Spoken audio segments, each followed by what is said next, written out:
जिंदाबाद जिंदाबाद। लाल पानी प्रभावित किसान जिंदाबाद जिंदाबाद जिंदाबाद। लाल पानी।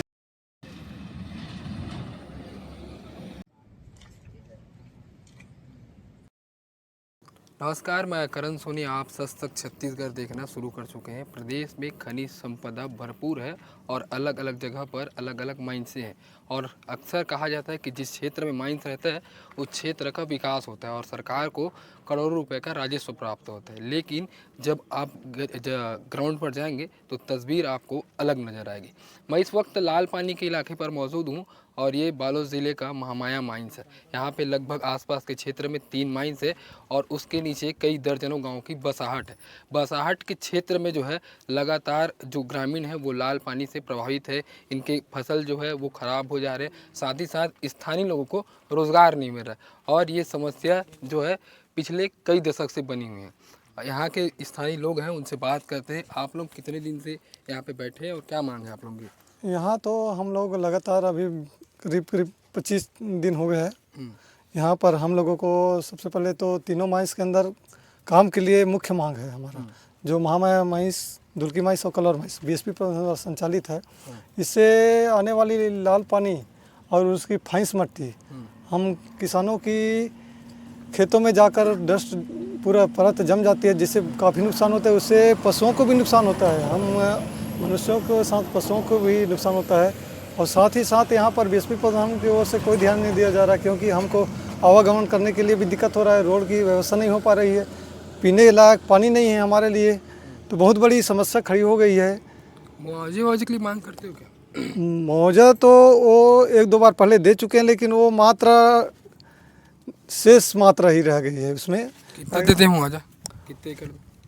और पहले वो कुछ लोगों को मिला था, यहाँ से सभी लोगों को नहीं मिला था। लेकिन वो क्या है, जैसे कि 100% में हम बोले तो 10% लोगों को ही मिले और 10% में वही 2,000-4,000 क्षति के अनुसार किसी को दे दिए और उसका मुंह बंद कर दिया गया है। तो अभी क्या काम करते हो आप लोग? अभी हम लोग किसानी करते हैं सभी लोग, और किसानी करने लायक ही नहीं है, फिर भी अब अपने जीवन यापन करने के लिए तो किसानी करना ही पड़ेगा। तो देख सकते हैं ये है जो किसानी कर रहे हैं और कुछ लोग हैं, उनसे बात करते हैं, उनसे समझने की कोशिश करते हैं। बताएंगे भैया, आप लोग पुराने हैं, कितने सालों से लगातार आप लोग मांग करते आ रहे हैं? कोई प्रशासनिक अधिकारी, स्थानीय नेता कोई बात सुनता है? हम तो यहाँ लड़ाई करते करते बहुत दिन तक हमारा लड़ाई हुआ था, लेकिन अभी तक बीएसपी मैनेजमेंट हमारे किसान का कोई सुनाई नहीं करता है। इसलिए हम चाहते हैं प्रभावित किसान स्थानीय को, हम यही चाहते हैं Dulki mines, Mahamaya mines, Dulki mines, Kalaur mines में हमको स्थानीय लोग को काम मिलना चाहिए, यही हमारे प्रेरणा है सर। तो स्थानीय लोगों को काम नहीं मिलता, जब माइंस खुलता है तो स्थानीय लोगों को काम में रखते हैं ना? नहीं रखे हैं लेकिन बाहर से रखे हैं। हाँ। जितने भी आए हैं बाहर से लगे हैं, स्थानीय लोग के लिए काम नहीं है। मेरा कहने का मतलब है, अभी जब यहाँ पे दिल्ली राजरा के आसपास एक माइंस खोला गया, वहाँ स्थानीय लोगों को काम में रखा गया था, लेकिन उनको गेट पास नहीं दिया जाता। तो ऐसा हुआ था क्या कई लोगों के साथ? ऐसा तो नहीं है। हाँ। ना, तहसीलदार आए थे, क्या बोले? तहसीलदार आकर बोला हमको, बीएसपी मैनेजमेंट के साथ में यहाँ आकर बात किया कि वहाँ किसानों को बोला कि वहाँ बैठ जाना, बुलाने के लिए, वहाँ बैठने के लिए हमको एक सलाह दी। तो वो बोला था तहसीलदार ने, आपके लिए काम नहीं है, काम तो दे चुके हैं, ऐसे बोल रहा था सर। तो कितने लोगों को काम मिला होगा? यहाँ बहुत कम काम मिले हैं किसानों को, बहुत कम काम मिला है। और कुछ लोग हैं, उनसे बात करते हैं। आप बताएंगे, आप अध्यक्ष हैं, आप पूरे इस आंदोलन को लीड कर रहे हैं 25 दिनों से, क्या बेनिफिट दिख रहा है आपको? अब हम जो 20 से 24 दिन के आसपास हो गया है, लेकिन अभी तक कोई ध्यान दे नहीं रहे हैं।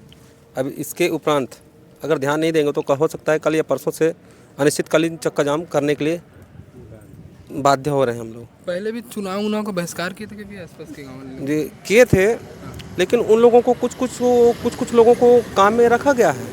लेकिन ऐसा हम लोगों को, जो जैसे हम लोग हैं, उन लोगों को नहीं रखा गया है।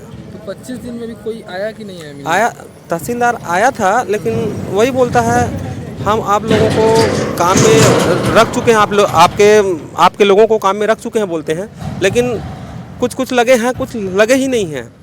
अब इन गाँव में कितने लोग प्रभावित होंगे, कितना एकड़ फसल प्रभावित होगा? अब एकड़ तो नहीं बता सकता हूँ, लेकिन हेक्टेयर में होगा, नहीं बोल सकता।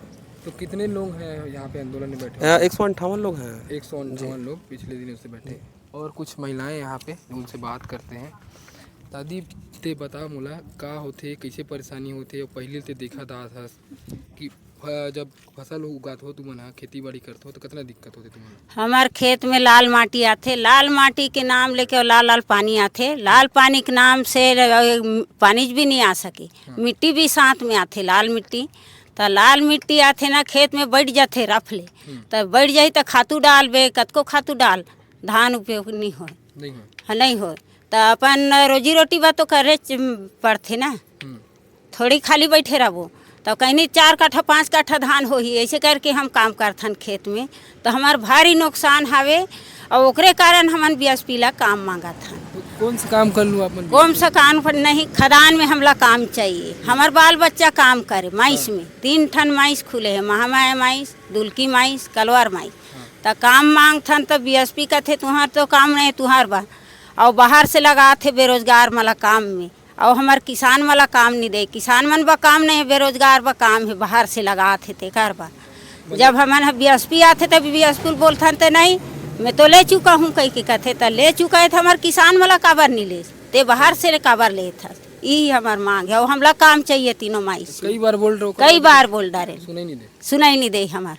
तो देख सकते हैं इन लोगों की मांग है, जो कि पिछले 25 दिनों से इन लोग बैठे। हालांकि बीएसपी प्रबंधक और जो है स्थानीय तहसीलदार वो पहुंचे हुई थे, इनसे बातचीत की गई और इनको बताया गया कि जो है कुछ लोगों को यहाँ पे रोज़गार दिया गया है। लेकिन आप ज़मीन पर देखिए कि 158 परिवार के लोग यहाँ पे प्रभावित हैं और पिछले 25 दिनों से लगातार बैठे हैं। और इनकी छोटी सी मांग है, जो कि हर एक स्थानीय की रहती है, कि आसपास के जगह में अगर कोई रोज़गार का साधन खुलता है तो उनको भी उम्मीद जगती है कि कम से कम हमें रोज़गार मिलेगा।